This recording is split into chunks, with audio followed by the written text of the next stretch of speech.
you so much for joining me. I'm Sarah, and welcome to another episode of Nusantara Women Conversations. So once again, you are watching this first live on Instagram, and then you can listen to the Nusantara Women Conversations podcast after this session, and also watch this video on YouTube.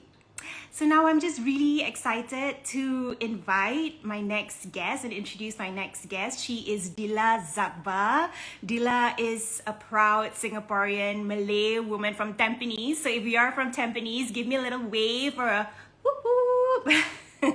But Dillah is currently based in London, and she'll be joining us from London because she's currently the creative director of a global creative agency, BBH, in London. So Dillah has had over 13 years of experience in the innovation, experiential, and social space, and has done some really cool award-winning projects for global brands like Google, Nike, Netflix, and so on. So she's really just someone who's breaking ceilings, everywhere really. Like she's worked in Asia, in North America, and now in London. So I'm just really excited to have Dillah on, to hear her story, hear about her journey, and have her talk about what being a Nusantara woman means to her. So I'm going to invite Dillah right now. And if you have any questions for her, just leave your questions in the comment. Hi Dillah. Hey, hi Sarah, how are you? I'm good. Thank you so much for joining me. How are you feeling Oh, today? I'm all right. I'm doing all right. Like this morning, I was about to go to the office. I've been naik bus, then the bus broke down. Then I'm like, you know what? Ya Allah. That's a sign to actually just go back home and like work from home and just chill. I love it. I love your plants. Thank Are you. you are you a plant mom? Yes, I'm a proud, yeah, into Planned Parenthood. Yeah, Okay, definitely. amazing. I definitely need tips from you. Okay, so let's get into it. So I've given a Awesome. brief introduction of you, but I'd love to hear from you yourself. What is your story? Yeah, for sure. So, I'm Dillah, short form for Nora Dillah, which means the light of justice and equality. Unfortunately, as superhero sounding as my name is, I'm not like, a lawyer or whatever it is and things like that. But I am a hybrid, as you might say, like a Toyota Prius. So it's like a mix of creative ideation and also technology production. I am based out of London. I am doing a global creative role. I think you have said on some brands like Google, Samsung, Nike, and stuff like that. I definitely started out not knowing that this role even exists or this is what I wanted to do. As a young kid, I knew I like art. I knew I like to make things, but it all probably started when bila time apa school holiday when I was like 12 years old. I think my mother saw that AMP had some courses of like coding and learning how to do HTML, JavaScript and stuff like that. So my mother like enrolled me and I really enjoyed it. I ended up making websites and stuff and also charging some of my friends to make like website macam Backstreet Boys Westlife Oh, Benua 82 wow. like $50. I was like, kasih lah gambar korang nak aku scan nanti then I make it into websites and things like that. That was fun. And then when it comes to like going to, like after secondary school and what I wanted to do, I was like, nak pergi computer science ke, like advertising ke, or, I didn't know what I wanted to do, but computer science seems really daunting because it was all boys and for some reason like you don't see people like you in the courses, so I was like maybe I would just go the advertising creative route. So I joined LaSalle, had the best time of my life and like know that okay, this is what I wanted to do. I wanted to be in the creative scene. I wanted to be in advertising. um then I went to RMIT Melbourne to basically further study on that course. Unfortunately, then I came back. I think in 2007 it was the peak of the financial crisis. It was so hard to get a job. I think I was like doing everything I can, and I think back then Singapore then was a little bit different. There I say a little bit racist, and the way that you can the easier way for you to get a job in the advertising industry then is through connection and nepotism. I didn't had the luxury of having both, so I really had to start from the bottom, and by the bottom I really mean the really the bottom. So like I was not getting any jobs for like 6 months upon graduating, and then this production house said that, oh, there's a role, but I don't know whether they wanted to test my grit. They were like, oh, the role is to be a janitor. Basically, you have to Oh, clean wow. toilets, you have to clean the office, basically just be a cleaner. 1 foot in, I was like, okay, you know, I need to help, and I need to financially help my parents because we come from a working class background. So I was like, okay, I'm going to clean the toilets, it's going to shine and sparkle, but at the same time I hope you give me the opportunity to also do anything else. So while I was cleaning toilet, I would come earlier, I clean the toilet, then I come in, I'll be like, oh, do you need to paint that, oh, do you need to design that, and I will just do. So after a few Wow. months they were like, okay, yeah, maybe you're not a janitor. Yes. So I ended up doing set designs, I ended up learning how to produce television commercials. That led me to working with Arwah Yasmin Ahmad and stuff. And then Oh, after two wow. years of that, somebody from BBH, a producer, was like, "Oh, I like your grit. You know, it seems that you have great vibes or whatever that might fit into BBH.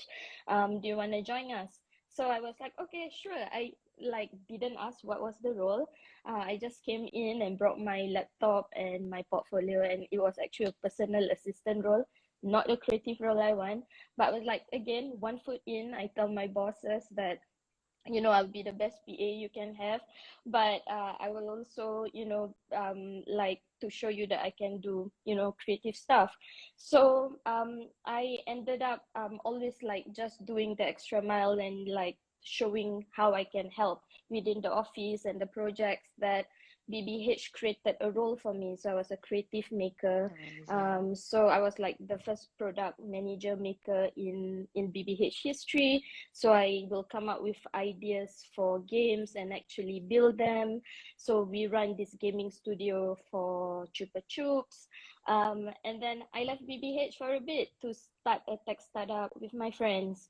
That fortunately we got bought over by Google. But instead of, you know, joining Google and things like that, I was like, I joined the advertising industry again. Then, you know, I've been doing the Nike global advertising stuff, and then got the opportunity to go to Los Angeles, Alhamdulillah, for about 3.5 years. Alhamdulillah. Um, get to do a lot of cool things, and a global role open in the London office. So now I'm in the London. Oh my God, my story is so long. I'm so sorry. No, don't apologize. Why are you apologizing for your story? Thank you so much for sharing that with us. I think like everyone watching this, I don't know if you've noticed all the hearts are just going, like it's Oh. just popping because I'm pretty sure that everyone listening to this right now is just completely blown away by your story and just, you know, the journey that you've taken from where it all began up till here. And clearly I have a lot that I want to unpack right now, but it just, you know, starting from how what I'm hearing is just how you've designed your life. Like it just seems like you kind of knew right from the very beginning as a child what you wanted to do, and you kind of just designed it that way. You took everything that came, you know, into your on your like, that landed on your path, and you just took it and like knew that, okay, this is just going to take me a step further to what it is that I want to achieve. And right now you know, you're living that dream that, you know, when was this, how many years ago was this, when did it all start Yeah, for you? yeah, probably like I think the I don't know, 13 or More. 15 years ago, maybe. Yeah. Like, And yeah, totally. Sorry. And look at you now, creative director of BBH London.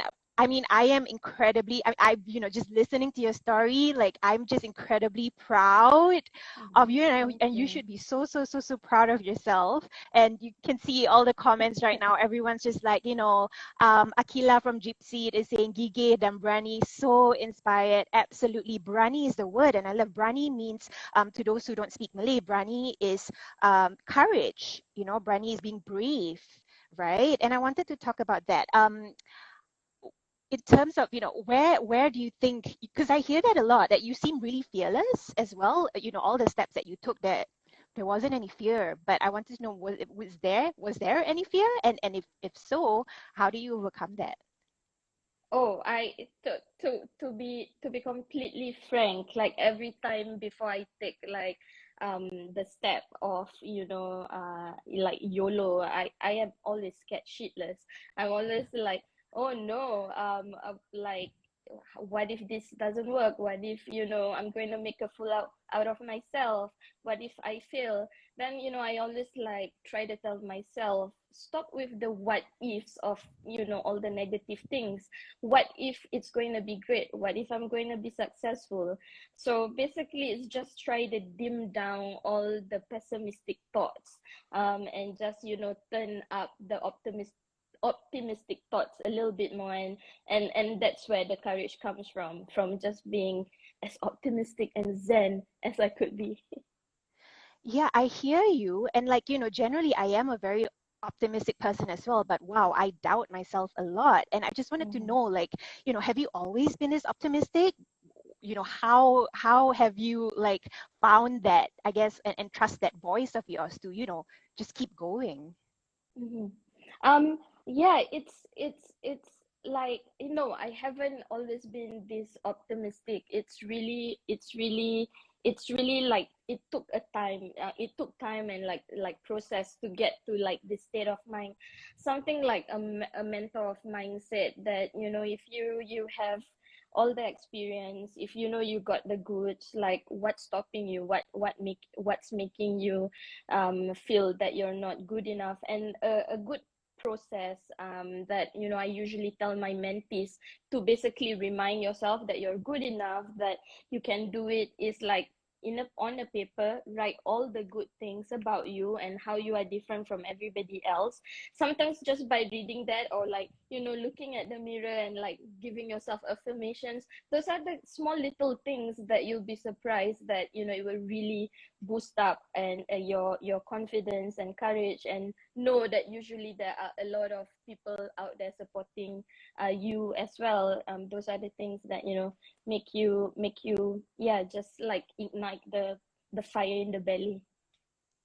Thank you so much for sharing that. That's incredibly inspiring. And I just wanted to, pause and share something that Alia Shifa shared.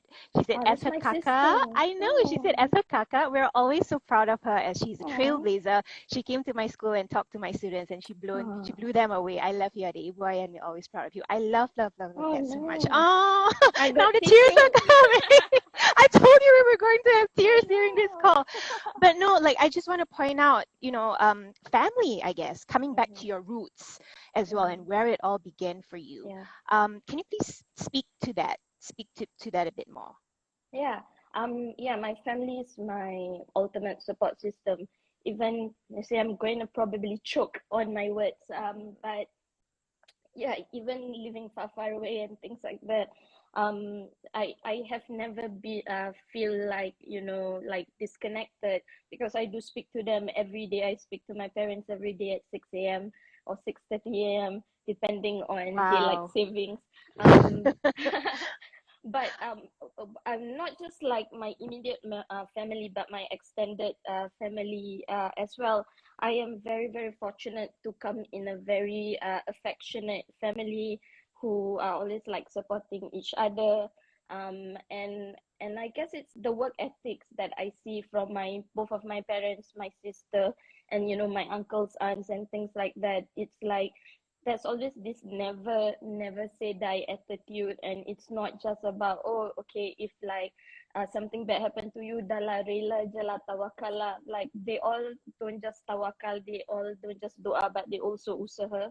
And I guess those are the kind of things that inspire me. And like, okay, if something bad happened, I shouldn't just like mengaku kalah and like said that, okay, that's life, that's how it is.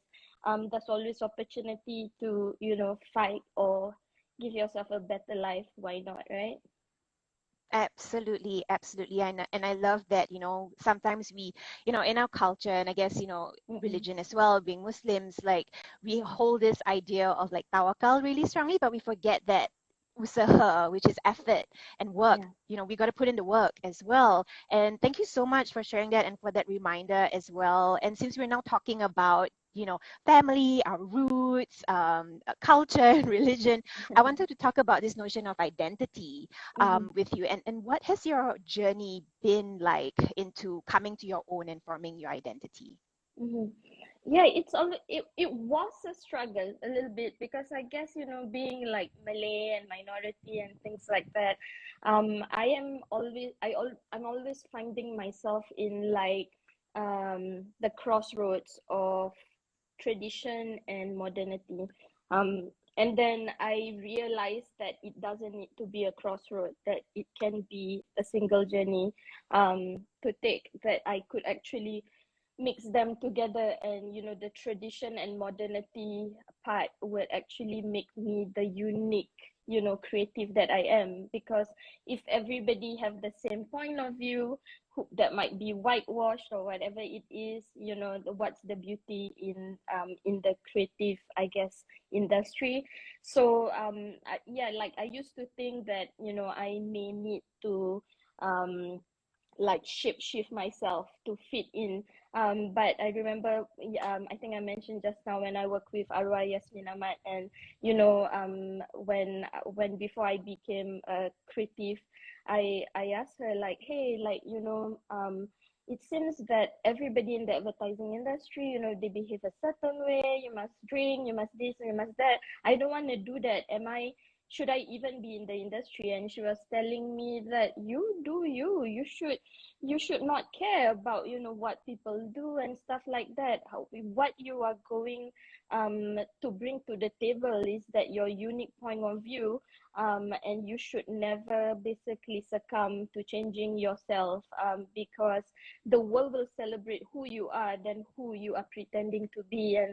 And that kept me to being a little bit more focused and confident on, like, there's nothing, not we shouldn't be ashamed that we eat using our hand. We shouldn't be ashamed that we sound funny when we speak English, or that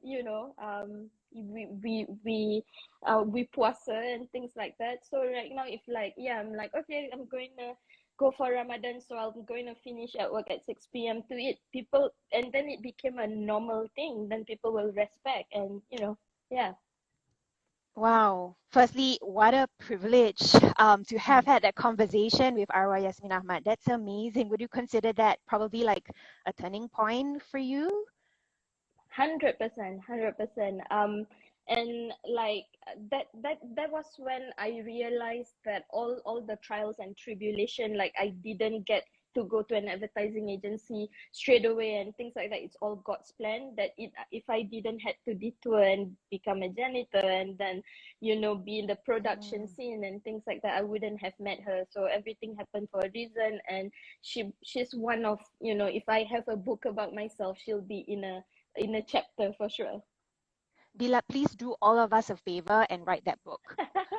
We all need to have that book, and all of us should at least take a page out of your book. And wow, just Oh. incredibly blown away by just how you have completely designed your life, and just reminding us too that we're exactly where we are meant to be, and everything happens for a reason as well. And I love that you mentioned, that we should unapologetically be ourselves and not shed parts of ourselves. And I think that's something that I have been struggling with, and I've struggled with, all my life, being an ethnic minority in Singapore, as well, and just feeling like I had to fit in. I don't know if that was your experience as well, Mhm. but that has been mine. And only recently I've been and it's exactly why this conversation exists, is because I've been, seeking and I guess trying to identify or like figure out and make sense of my identity as well. And so because this is all about being a Nusantara woman as well, I wanted to know, what does being a Nusantara woman mean to you?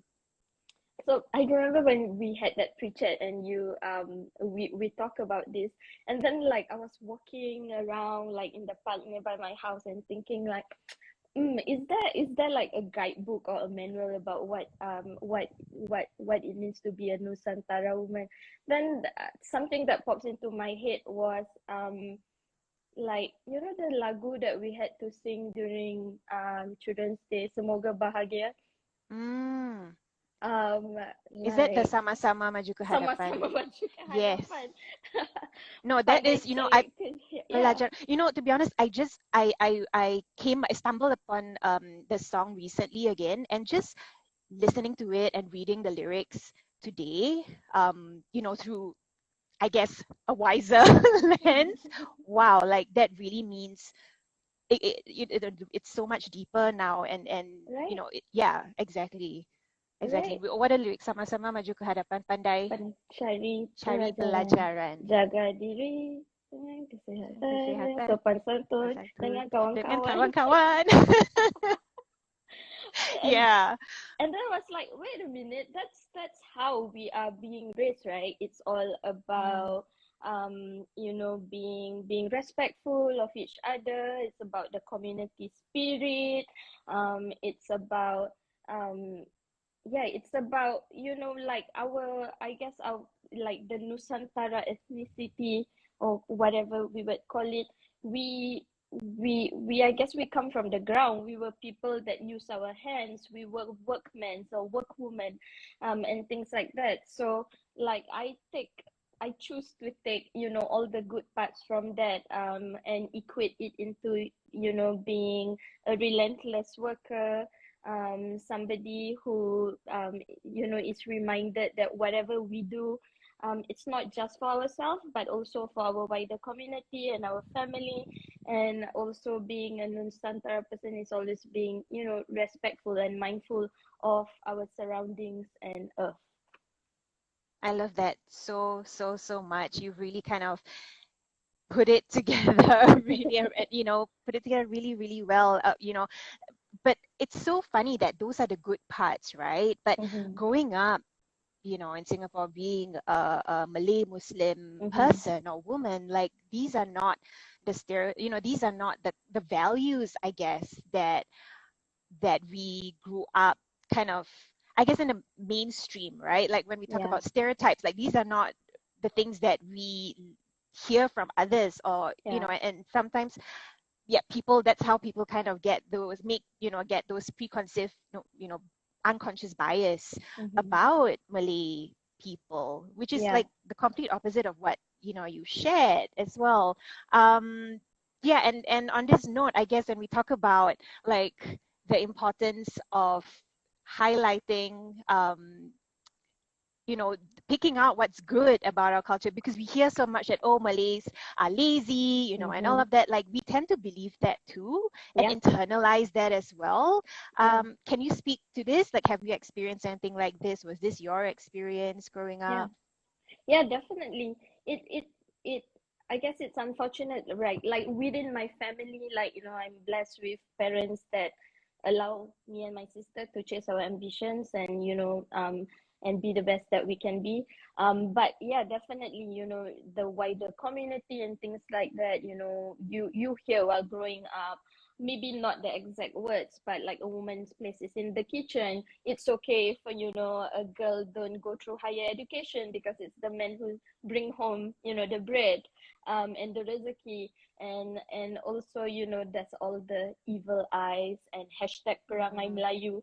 But I really think that that's the past. And yes, it really probably have in one way or another really might have dishearten us or dampen our spirits. But I guess now it's 2022, us, the new age, or basically the Malays of today, we probably need to relook at that perangai Melayu, connotation, and basically own it and flip it.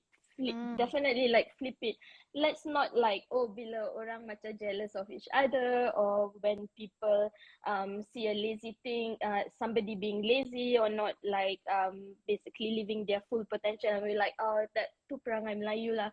But when we see people chasing their dreams, when we see people doing good for the community, we should actually reclaim that and basically say that's perangai Melayu, that's semangat Melayu. So I feel that, you know, like I'm trying to do that. When people use the word perangai Melayu, biasalah Melayu and stuff like that, I'm always like, let's flip it lah. Let's like, whenever we see good things, we say that, you know, that's the Malay that we are proud of. And if all of us do it a little bit by little, I'm sure then, you know, we be able to like mute the bad parts of the perangai Melayu bit. So yeah, I'm like, don't look back so much from the past. Absolutely. Just look forward. Absolutely. I love, love, love that. I think, we forget that we have the agency ourselves Mm. to shift that narrative, right? Mm-hmm. It's really hard um I guess, fight stereotypes, to fight unconscious bias. What we can do for ourselves is step into our own power, reclaim our own power, and Yeah. do what we can. I love Yeah. that so much. Thank you so much for Thank you. sharing that perspective as well. And you're someone who's, I've noticed, who's really conscious of your identity as a Malay Muslim minority woman from Singapore, who's now obviously raising, flying, I guess, like our flag, Singapore flag, really high outside of the country. So I want to talk about representation as well, and specifically, in the creative and media industry. You've worked in this industry for a while, and I'd love to know your thoughts on representation, and how the creative and media industry plays into all of this. Mm-hmm.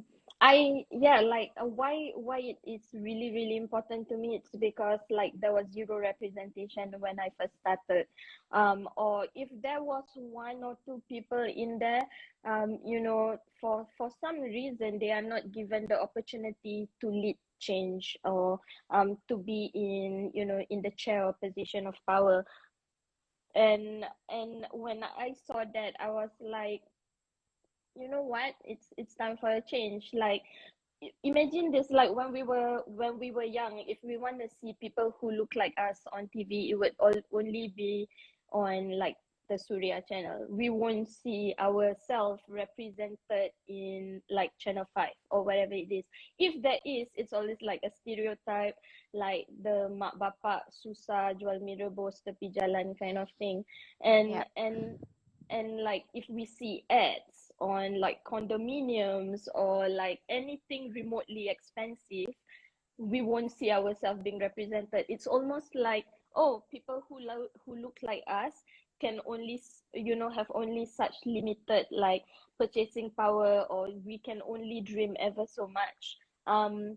So like that was why, like, one of the reasons I wanted to be in the, you know, media advertising industry, and wanted to work hard to be, you know, a Wow. creative director, so I could actually like change that. Because like sometimes, like all it takes is to see somebody who look like you, who can achieve you know, a certain dream, to then realize that, hey, I could actually be that too.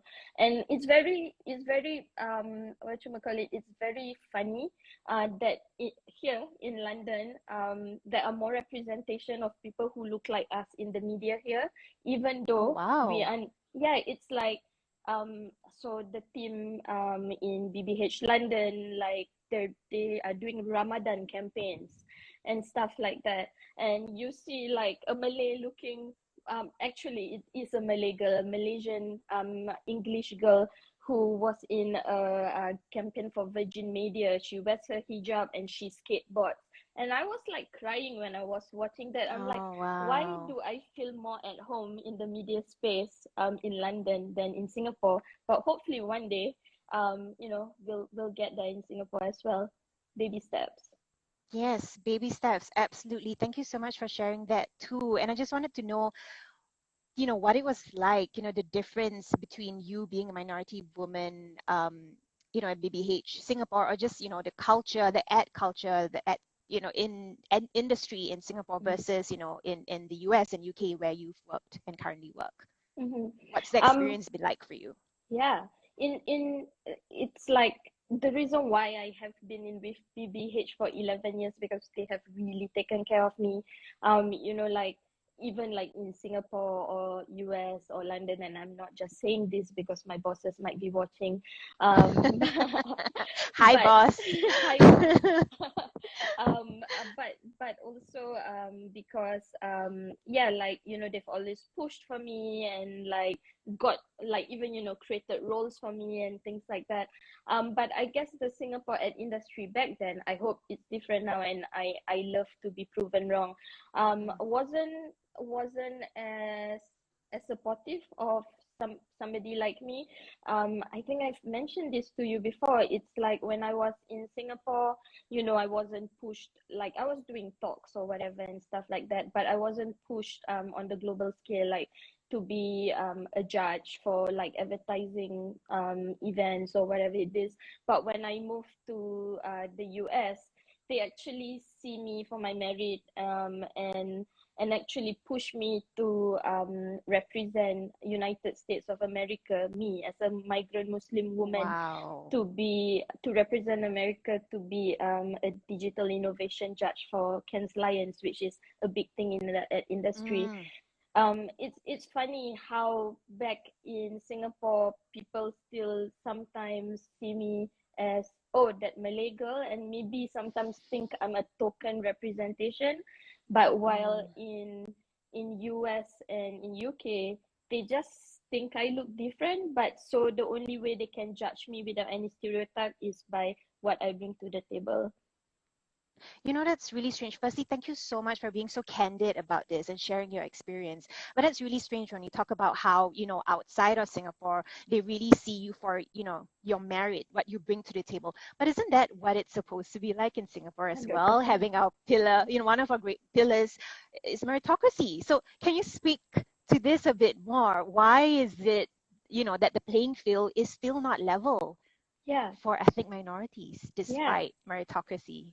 It is so unfair. It's like it's really weird. It's because I think the people who have the seats on the table to actually make change all probably look the same. It's not Mm. diverse enough.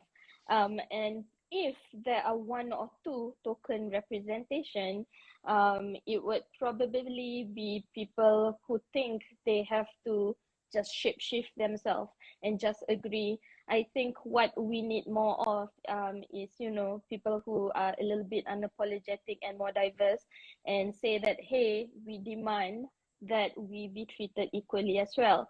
The pledge that we say, like, let's actually, put it into perspective and act it out.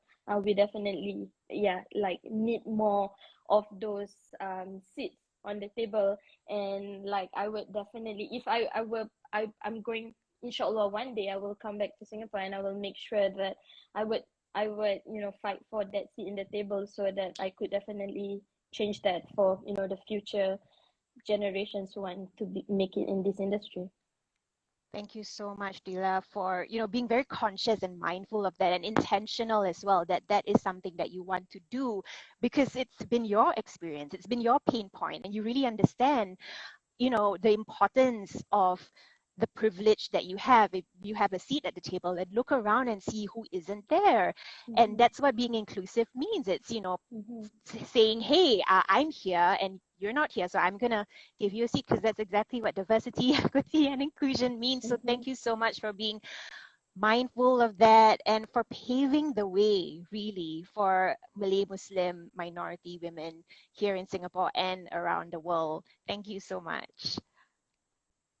And Oh, my I just pleasure. want, I just, there's also an observation that I've had, I've observed, and this is solely again my observation, and I love to be proven wrong as well, that Malay Muslim women from Singapore would only, or in Singapore rather, would only manage to make, just a small crack through the glass ceiling, and not, but not quite, break it. And I've noticed, I've just really noticed how there are plenty of Malay Muslim women who have done a lot better for themselves outside of Singapore. And, I don't know if I am, if this is a fair observation or if I'm imagining things, but I really wonder if you can speak to this a bit more, or is this something you also observe, and why? Why is Yeah, this so? it's a very, very, very fair observation.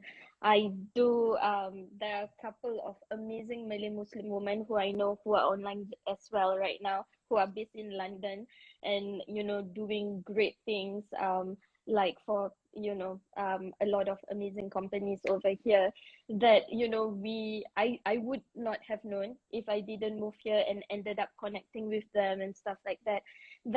And then you wonder, right? Like, yes, there are a lot of Singaporean women who, like, are cracking the glass ceiling, like you said, that our stories are just not being shared or told. It's as if that we don't matter as much. And I guess because like it goes back to what we were saying just now, like using me as an example on how I didn't get as much opportunities when I was Singapore to when I actually move abroad. And it's like I have I have a stinking feeling. I don't know whether it's an accurate data that the reason why like a lot of us are actually doing well, but we do not get to really break and smash the glass ceiling is because of all this stigma, this Mm, unconscious biasness, and having basically bosses that actually supports you and look like you, or and sees your true value, while outside of Singapore you are just seen as somebody different and not somebody who might be lazy, who might be whatever mm, it is that comes with the stereotype. absolutely. Yeah, absolutely. Thank you so much for sharing that as well. And I think these unconscious bias, like it'll take a while. I feel like there's definitely been progress. I think more people, who are in places of privilege are recognizing their privilege, acknowledging it, and doing what they can with their privilege, and being conscious of dismantling their biases as well. But at the same time, for us, I've personally been in a room where I've shared my lived experience, and I said that, hey, the playing field is not level for minority Mm, women. So, can't you just the whole thing that we shared earlier about mm, giving a seat at the table to someone who's not there, and the feedback that I received was, oh, you should just rise above that eye roll, rise above that. So it made me question, right? Like, and it made me question and second guess myself, like, okay, am I mm, making this a big deal? Should I mm, just then ignore my experiences, because I know that this is what I've gone through, or like this is not just my story. There are yeah. other people I've heard of that they go through something similar. um Mm-hmm.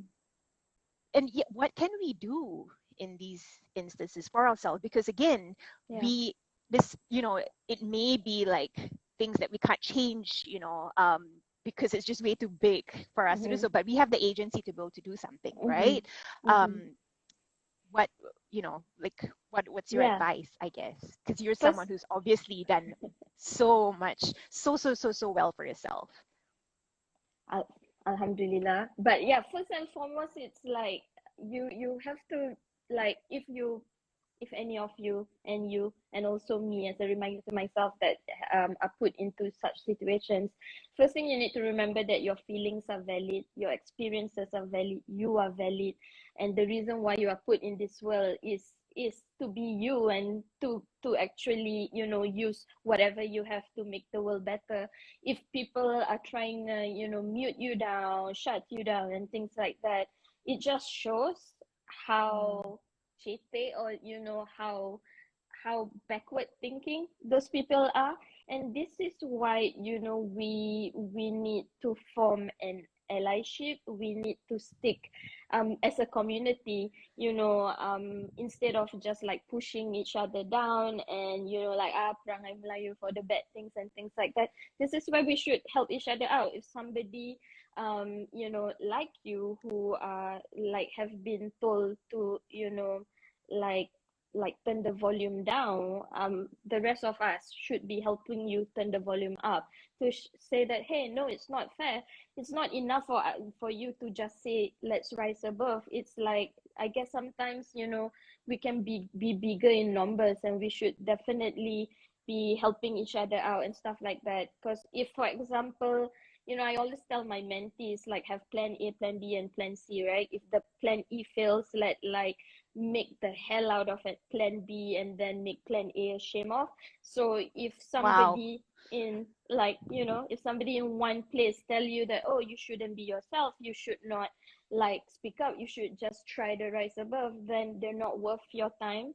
Go to plan Mhm. B, and then show them like, haha, you snooze, you lose, bro. Has that been your experience, or have you had that experience? Could you share a bit more?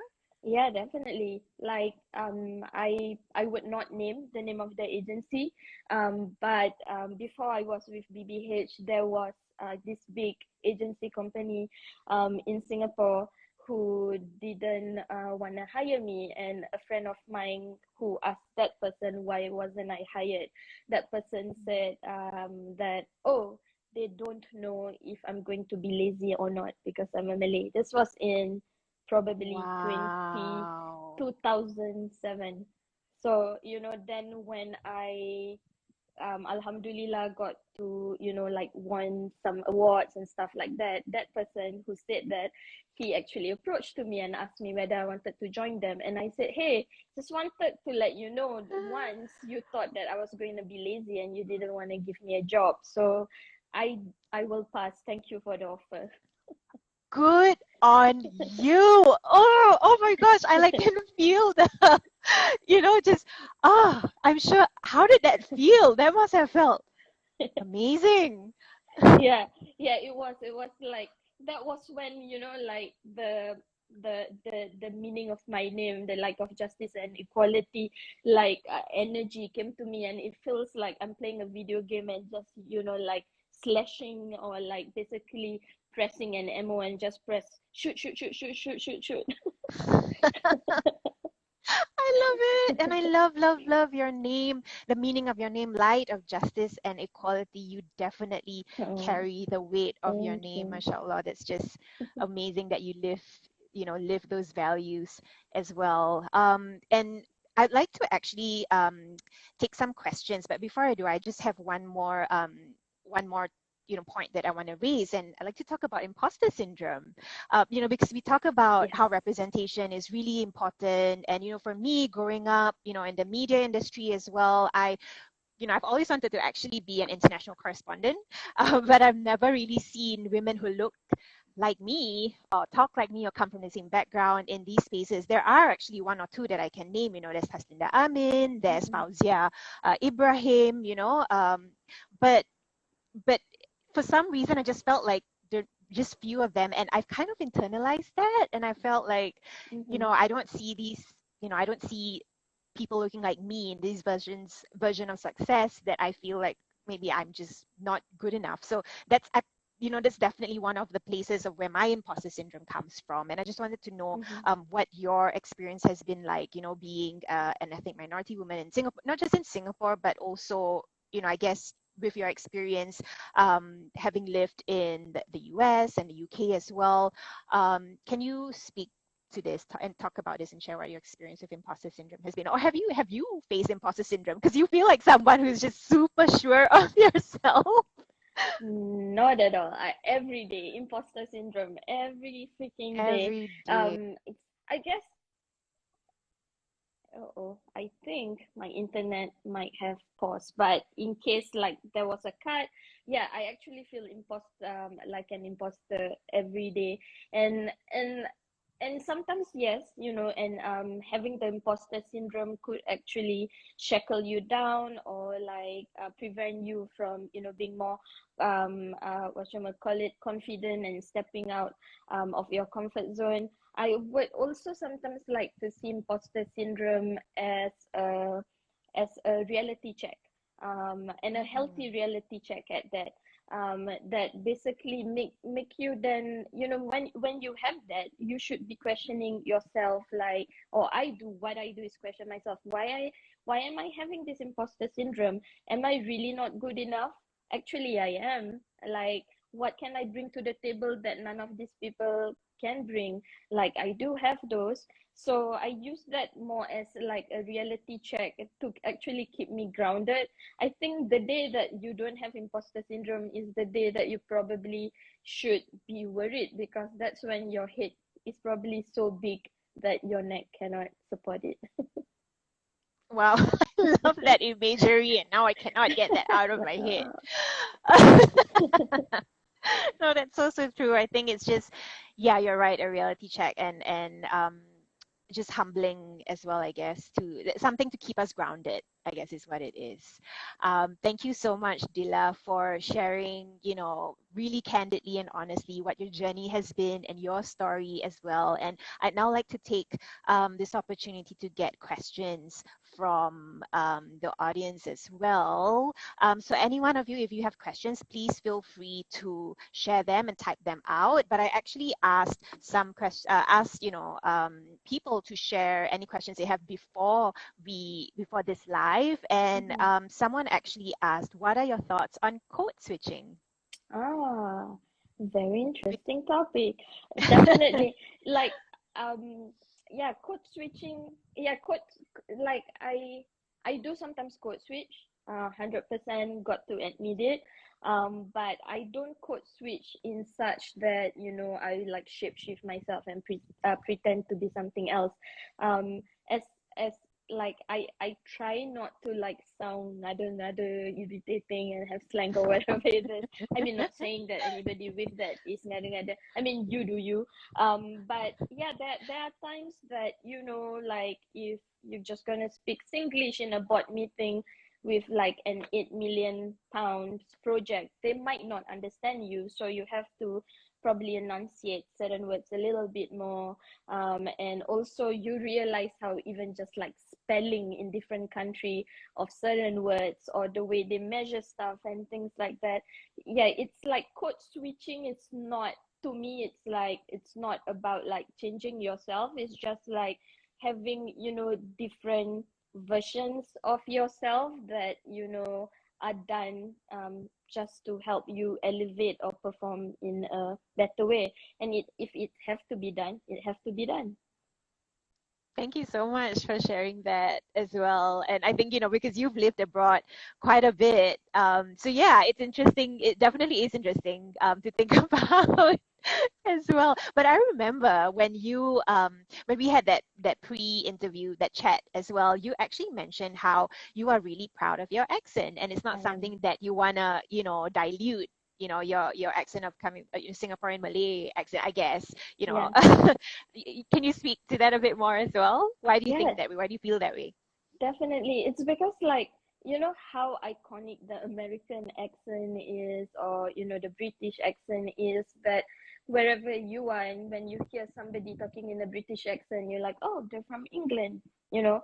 And I feel that we shouldn't be, masking ours, because wouldn't it be great that one day when people hear us talking, oh, that's the Singaporean accent, they're awesome. So that's why I'm like, let's just appreciate and celebrate how we sound. Like, we don't need to sound like anyone else, because if we try to sound like the British or just the Americans, then everybody would sound the same. Then how boring is that? Absolutely. Really, I think, no, but to be honest, like this is something where, we feel like we can't embrace our differences because we're made to fit in so much, and that's one of those things, right? Like just really learning to come into your own and love and accept and embrace all parts of yourselves. And sometimes it comes down to even how we talk Mm-hmm. as well. Thank you so much for that. I have a question from Sari. Hi, Sari. Thank you for your question. She asks, how would you react to those from our community who tell us to mute ourselves or let go of situations and use religion as an excuse of the whole hikmah, ada hikmah di sebaliknya, thing when situations happen and beat you down? Ooh, loaded question. Hmm. Super loaded question. Super loaded question. But thanks for the question. Definitely, I get that quite a bit. Sometimes, especially by comments or DMs from people I don't know. And sometimes I'm like, why are you trying to bring me down? What's wrong? Were you spanked as a kid? Um, but I guess it's easier said than done. But it's about yes, like conversation is a two-way street. People can throw it at you, but you also have the opportunity and the right to accept or not accept it.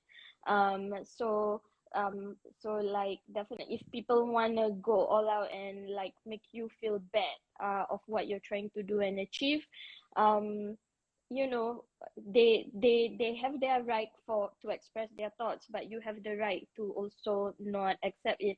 And something that I realized, like out of probably like 100% of like people who support or not support you, 20% are probably the haters, 80% are actually supporting and want to see you succeed. So if you have a good moral compass and you know what you're doing is good, like yeah, they ask you to shut up, you ask them to shut up back, like of course in a I love nice it. polite Malay way. Sila diam. Tutup mulut. I love that so much. That shall be, sorry, I hope that helps. That shall be the mantra. Sila diam, tutup mulut. Terima kasih banyak-banyak. I love how you have seriously stepped into your power. You are unapologetically you share all your achievements and wear them proud. I love that so much. But sometimes some people within the community can say, oh, action je, like jangan nak Mm, bongkar. Can you mm-mm. can you talk about this, and what do you do in these situations? Yeah, definitely. And sometimes I do, like, it actually affects me quite a bit, because sometimes I'll be like, should I be sharing this? Should I be sharing that I just want something, or should I be sharing the the achievement that I have? And then one of my mentors told my mentor told me that if you don't share it, the girls who look like you and are going through the journey of not knowing if they can succeed would not know that they can actually win this too. They could actually be as successful as you. And if you're not doing that, you are being selfish, of not basically giving them a chance to dream, and see that they can be just like you or even better like you. And that made me realize that yes, ya orang nak cakap bongkak bongkak lah, like I guess it's the way you position it and things like that. You just know that your niat to share is to praise to God, and also to hopefully equate to inspiring others. Then yeah, let the haters, biar dorang sila diam tutup mulut. Sheila, do you have to I think that is seriously like how we put the biggest takeaway from this session. But you're absolutely right, because I think if we don't reclaim our confidence or step into our power, then exactly what Alia said, we can be the ripple effect in our community. We are the ones who will then hopefully pave the way, and we will not do our community and also ourselves any justice, or we'll do a Yeah, disservice rather, if we don't embrace and be super proud of our achievements. And I think yeah, it's also about ourselves. Like if we are in a place where we feel like, or when we see someone, share their achievements, instead of, if we feel envy, then that's something for us to look within, and think 100%. about how we can use this as inspiration rather than like feeling really crappy about ourselves, I guess. 100%. 100%. Um, yeah. Do you have anything else you wanted to share? Oh, yeah, and what you say is really true. And if you see somebody like sharing a positive news and things like that, if you have nothing good to add, just don't add anything, please. um and also Sila diam. sila diam and sila tutup your mulut, or just keep away your fingers. But like, if you are proud of them, you should tell them, in comments and things like that. Good job. Just, even a double tap and a like would actually really help, because really we sometimes see, like, you have gone through this. People just see like, oh, your successes and things like that, thinking that you don't have bad days. But sometimes just a nice note of like, oh, we're proud of you, you're doing great, congrats, and things like that would make someone day and like ignite the fuel for them to, even be fully charged and do even more that they possibly can. Absolutely. Or words of affirmations. I think, they really, really go a long way as well. Mm-hmm. All right. I have there's another question that came before this session, which I thought was, I feel would be so great if you could answer. So Mm-hmm. she asked, how do you set goals or ambition? I've never thought about working overseas before, perhaps because of lack of exposure or Mm-hmm. options. Really good question. I get this quite a lot on my LinkedIn, and I always ask them like, what's your, I know this sounds cliche, but what's your 5 year and 10 year plan? Sometimes we're like, oh, we want to be successful, or we want to work overseas, but what do we want to do when we are successful, or when we want to do overseas? So if, like, let's say your dream is to run a non-profit organization for refugees or something, that's actually my 10 year goal. But like, Wow. if you want to, then basically you need to then take steps and ask yourself like, how can you get there? If you don't have the experience yet, who you need to talk to, and always be reminded that, you, not all of us will get the chance to straight away go to to basically that stage of, where we want to be. But with that, 5 year plan or whatever, then we can know like to take steps on like the small, basically the small steps that we can take to reach to the peak. So if you want to like work abroad and things like that, start talking to other people who have worked abroad, find out how, they got there, and what do you want to do while you work abroad. Think about all the positive things you can bring to the table when you work abroad, and inshallah you'll get there. Inshallah. Thank you so much for that piece of advice. That's just amazing. I just love how you're just, again, you've really designed your life and you've just, just going for it. And it's so incredibly inspiring to watch, really. I have one final question that Mm-hmm. I will take from the audience. I am going to share this. The question is, have you ever felt out of depth, and how do you overcome that feeling? Yeah, definitely have.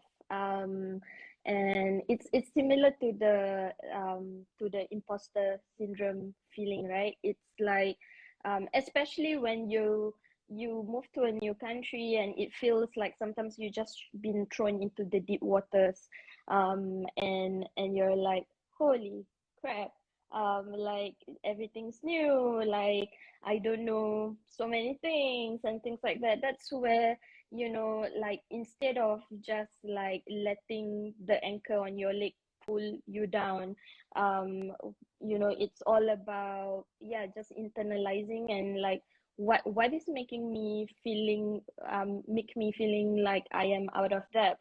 Write it down, and then, like, after that, look at all of those, questions or provocations that making you feel out of depth, and then answer it back on, is this valid? Do you actually, are you actually able to solve this now or solve this later? And then from that, you'll find yourself a bit calm again. Like another mentor of mine was saying, like, sometimes we're juggling so many balls, right? And that makes us feel out of depth, or that makes us feel stressed.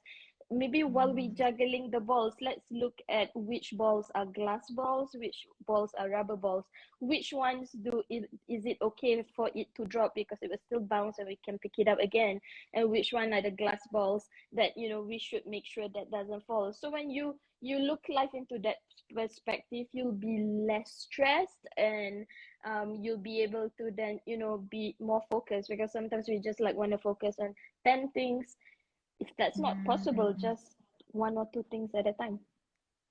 Absolutely. Thank you so much for that analogy as well. Because, like, they're amazing, amazing, amazing tips and advice. Sometimes you forget to even, yeah, like it's similarly, like someone has mentioned before about how we have different eggs and different baskets, and how Mm, many eggs do we put in, the basket for, I don't know, for work or for family or for mm, ourselves, and to really, have take the time to pause, take stock, and realign everything. That's just so so important, and we forget to do that sometimes because we're just bulldozing through life. Thank you so so much for, yeah, for thank your you. super insightful advice. That's so great. And we've been talking for over an hour now, so I really, I just want to have one final, concluding question. What is one message you have for Nusantara women who are tuning in right now? Hmm. Probably like, like we are greater than what how we think we are.